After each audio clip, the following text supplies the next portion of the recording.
Hi ಎಲ್ಲರಿಗೂ ನಮಸ್ಕಾರಗಳು. ನೋಡಿ, SSC GD ಎಕ್ಸಾಮಿನೇಷನ್ ನಿಮಗೆ ಫೆಬ್ರವರಿ 4ರಿಂದ ಪ್ರಾರಂಭವಾಗ್ತಾ ಇದ್ದಾವೆ. ಈ ಒಂದು ಎಕ್ಸಾಮಿನೇಷನ್ಗೆ ಸಂಬಂಧಪಟ್ಟಂಗೆ ಅಡ್ಮಿಟ್ ಕಾರ್ಡ್ನ ಯಾವ ರೀತಿಯಾಗಿ ಡೌನ್ಲೋಡನ್ನು ಮಾಡ್ಕೊಳ್ಬೇಕಂತ ನಾನು ಈ ಒಂದು ವಿಡಿಯೋದಲ್ಲಿ ಮಾಹಿತಿಯನ್ನು ಕೊಡ್ತಾ ಇದ್ದೀನಿ. ನೋಡಿ, ನಮ್ಮ ಕಂಟೆಂಟ್ಗಳು ನಿಮಗೆ ಇಷ್ಟ ಆಗ್ತಾ ಇದ್ದರೆ ಮಾತ್ರ ನಮ್ಮ ಯೂಟ್ಯೂಬ್ ಚಾನಲ್ನ ಸಬ್ಸ್ಕ್ರೈಬನ್ನು ಮಾಡ್ಕೊಳ್ಳಿ ಮತ್ತು ಟೆಲಿಗ್ರಾಮ್ ಗ್ರೂಪಿಗೆ ನೀವು ಜಾಯ್ನನ್ನು ಆಗ್ಬೋದು. ನಾನು ಡಿಸ್ಕ್ರಿಪ್ಷನಲ್ಲಿ ಟೆಲಿಗ್ರಾಮ್ ಗ್ರೂಪ್ ಲಿಂಕನ್ನು ಕೊಟ್ಟಿರ್ತೀನಿ, ನೀವು ಜಾಯ್ನನ್ನು ಆಗ್ಬೋದು. ಬನ್ನಿ, SSC GD ಎಕ್ಸಾಮಿನೇಷನ್ಗೆ ಸಂಬಂಧಪಟ್ಟಂತೆ ನಿಮಗೆ ಫೆಬ್ರವರಿ 4ರಿಂದ ಪ್ರಾರಂಭವಾಗುತ್ತೆ. ನಿಮ್ಮ ಒಂದು ಎಕ್ಸಾಮ್ ಡೇಟ್ ಏನಿರುತ್ತೆ 4 ಡೇಸ್ ಬಿಫೋರ್ ನಿಮಗೆ ಒಂದು ಅಡ್ಮಿಟ್ ಕಾರ್ಡ್ನ ಅವರು ರಿಲೀಸನ್ನು ಮಾಡಿರ್ತಾರೆ. ಆ ಒಂದು ಅಡ್ಮಿಟ್ ಕಾರ್ಡ್ನ ಯಾವ ರೀತಿಯಾಗಿ ಡೌನ್ಲೋಡನ್ನು ಮಾಡ್ಕೊಳ್ಬೇಕಂತ ನೋಡೋಣ.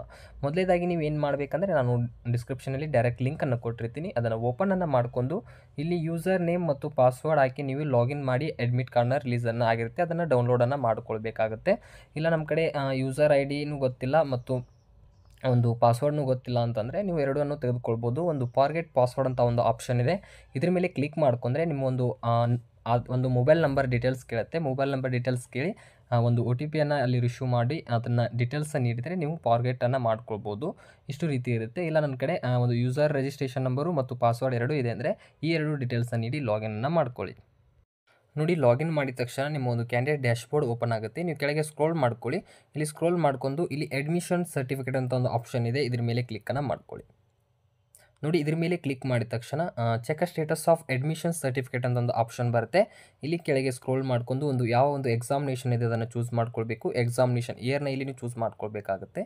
ನೋಡಿ, SSC GD ಕಾನ್ಸ್ಟೇಬಲ್ GD ಅಂತ ಒಂದು ಆಪ್ಷನ್ ಇದೆ ನೋಡಿ, ಈ ಒಂದು ಆಪ್ಷನ್ ಮೇಲೆ ಕ್ಲಿಕ್ ಮಾಡ್ಕೊಳ್ಳಿ. ಇದರ ಮೇಲೆ ಕ್ಲಿಕ್ ಮಾಡ್ಕೊಂಡು ಇಲ್ಲಿ ಎಕ್ಸಾಮಿನೇಷನ್ ಇಯರ್ ಕೇಳುತ್ತೆ 2025 ಹಾಕೊಂಡು ಇಲ್ಲಿ ಚೆಕ್ ಸ್ಟೇಟಸ್ ಅಂತ ಒಂದು ಆಪ್ಷನ್ ಇದೆ, ಇದ್ರ ಮೇಲೆ ಕ್ಲಿಕ್ ಮಾಡ್ಕೊಳ್ಳಿ. ನೋಡಿ, ಇದ್ರ ಮೇಲೆ ಕ್ಲಿಕ್ ಮಾಡಿದರೆ ಸ್ಟೇಟಸ್ ಆಫ್ ಅಡ್ಮಿಷನ್ ಸರ್ಟಿಫಿಕೇಟ್ಗೆ ಸಂಬಂಧಪಟ್ಟಂಗೆ ಇಲ್ಲಿ ಡೀಟೇಲ್ಸ್ ಬಂದಿರುತ್ತೆ. ನಿಮ್ಮ ಒಂದು ನೇಮ್ ಆಗಿರ್ಬೋದು, ಎಲ್ಲ ಡೀಟೇಲ್ಸ್ ಇಲ್ಲಿ ಬಂದಿರುತ್ತೆ. ನಿಮ್ಮ ಎಕ್ಸಾಮ್ ಡೇಟ್ ಏನಿರುತ್ತಲ್ಲ ಆ ಒಂದು ಎಕ್ಸಾಮ್ ಡೇಟ್ ಏನು ಬಿಫೋರ್ 4 ಡೇಸ್ ಇರುತ್ತಲ್ಲ ಅಲ್ಲಿ ನಿಮಗೆ ಅಡ್ಮಿಟ್ ಕಾರ್ಡ್ನ ರಿಲೀಸನ್ನು ಮಾಡಿರ್ತಾರೆ, ನೀವು ಡೌನ್ಲೋಡನ್ನು ಮಾಡ್ಕೊಳ್ಬೋದು. ಕೆಳಗೆ ಇಲ್ಲಿ ಸ್ಕ್ರೋಲ್ ಮಾಡ್ಕೊಂಡು ಇಲ್ಲಿ ಡಿಕ್ಲೇರ್ ಬಾಕ್ಸ್ ಇರುತ್ತೆ, ಈ ಡಿಕ್ಲೇರ್ ಬಾಕ್ಸ್ ಮೇಲೆ ಕ್ಲಿಕ್ ಮಾಡ್ಕೊಂಡು ಡೌನ್ಲೋಡ್ ಅಡ್ಮಿಷನ್ ಸರ್ಟಿಫಿಕೇಟ್ ಅಂತ ಆಪ್ಷನ್ ಇದೆಲ್ಲ ಇದ್ರ ಮೇಲೆ ಕ್ಲಿಕ್ ಮಾಡ್ಕೊಳ್ಳಿ. ಇದ್ರ ಮೇಲೆ ಕ್ಲಿಕ್ ಮಾಡಿದ ತಕ್ಷಣ ಸ್ವಲ್ಪ ಇನ್ಸ್ಟ್ರಕ್ಷನ್ಸ್ ನೀಡುತ್ತೆ. ಇಲ್ಲಿ ಪ್ರೊಸೀಡ್ ಟು ಡೌನ್ಲೋಡ್ ಅಂತ ಆಪ್ಷನ್ ಇದೆ, ಇದ್ರ ಮೇಲೆ ಕ್ಲಿಕ್ ಮಾಡ್ಕೊಳ್ಳಿ. ನೋಡಿ, ಇದ್ರ ಮೇಲೆ ಕ್ಲಿಕ್ ಮಾಡಿದ ತಕ್ಷಣ ನಿಮಗೆ ಡೈರೆಕ್ಟಾಗಿ ಒಂದು PDF ಮೂಲಕ ಸೇವ್ ಆಗುತ್ತೆ. ನೀವು ಇಲ್ಲಿ PDF ಮೂಲಕ ಸೇವನ್ನು ಮಾಡ್ಕೊಳ್ಬೇಕಾಗುತ್ತೆ, ಅದನ್ನು ಸೇವನ್ನು ಮಾಡ್ಕೊಳ್ಳಿ. ನೋಡಿ, ಈ ರೀತಿಯಾಗಿ ನಿಮಗೆ PDF ಮೂಲಕ ಅದು ಡೌನ್ಲೋಡ್ ಆಗಿರುತ್ತೆ. ಇಲ್ಲೆಲ್ಲ ಇನ್ಸ್ಟ್ರಕ್ಷನ್ಸ್ ಇರುತ್ತೆ ನೋಡಿ, ಸ್ವಲ್ಪ ಚೇಂಜಸ್ನ ಒಂದಿದೆ. ನಿಮ್ಮ ಒಂದು ಫೋಟೋ, ಸಿಗ್ನೇಚರ್ ಎಲ್ಲ ಇದ್ರ ಬಗ್ಗೆ ಡೀಟೇಲ್ಸ್ ಕೊಟ್ಟಿರ್ತಾರೆ. ರೂಲ್ ನಂಬರ್ ಆಗಿರ್ಬೋದು, ಯಾವ ಒಂದು ಶಿಫ್ಟ್ನಲ್ಲಿ ಎಕ್ಸಾಮಿನೇಷನ್ ಇದೆ ನಿಮಗೆ, ಮತ್ತು ಎಷ್ಟನೇ ರಿಪೋರ್ಟಿಂಗ್ ಟೈಮ್ ಆಗಿರ್ಬೋದು, ಎಂಟ್ರಿಂಗ್ ಕ್ಲೋಸಿಂಗ್ ಟೈಮ್ ಆಗೋದು ಈ ರೀತಿ ಇರುತ್ತೆ. ಮತ್ತು ಇನ್ನೂ ಸ್ವಲ್ಪ ಇನ್ಸ್ಟ್ರಕ್ಷನ್ಸ್ ಇರುತ್ತೆ, ನೀವು ಓದ್ಕೊಳ್ಳಿ. ಈ ರೀತಿಯಾಗಿ SSC GD ಎಕ್ಸಾಮಿನೇಷನ್ ಯಾರ್ಯಾರ್ದು ಎಕ್ಸಾಮಿನೇಷನ್ ಇದೆ ನಿಮಗೆ 4 ಡೇಸ್ ಬಿಫೋರ್ ಒಂದು ಅಡ್ಮಿಟ್ ಕಾರ್ಡ್ನ ರಿಲೀಸನ್ನು ಮಾಡಿರ್ತಾರೆ. ಈ ರೀತಿಯಾಗಿ ಸಿಂಪಲಾಗಿ ಡೌನ್ಲೋಡ್ ಮಾಡ್ಕೊಂಡು ನೀವು ಎಕ್ಸಾಮ್ನ ಅಟೆಂಡ್ ಆಗ್ಬೋದು. ನೋಡಿ, ಈ ರೀತಿಯಾಗಿ ಡೌನ್ಲೋಡ್ ಮಾಡ್ಕೊಳ್ಳಿ. ಏನಾದರೂ ನಿಮಗೆ ಇದರಲ್ಲಿ ಡೌಟ್ಸ್ ಇದ್ದರೆ ಆದಷ್ಟು ಕಮೆಂಟ್ ಸೆಕ್ಷನಲ್ಲಿ ಕಮೆಂಟ್ ಮಾಡಿ. ಟೆಲಿಗ್ರಾಮ್ ಗ್ರೂಪ್ ಯಾರು ಜಾಯ್ನ್ ಆಗಿ ನೋಡಿ, ಬೇಗನೆ ಜಾಯ್ನ್ ಆಗಿ. ನಿಮ್ಮೆಲ್ಲರಿಗೂ ಈ ಒಂದು ಎಕ್ಸಾಮಿನೇಷನ್ಗೆ ಆಲ್ ದ ಬೆಸ್ಟ್ ಅಂತ ಹೇಳ್ತಾ ಮುಂದಿನ ವಿಡಿಯೋದಲ್ಲಿ ಸಿಗೋಣ. ಅಲ್ಲಿವರೆಗೂ ನಮಸ್ಕಾರಗಳು.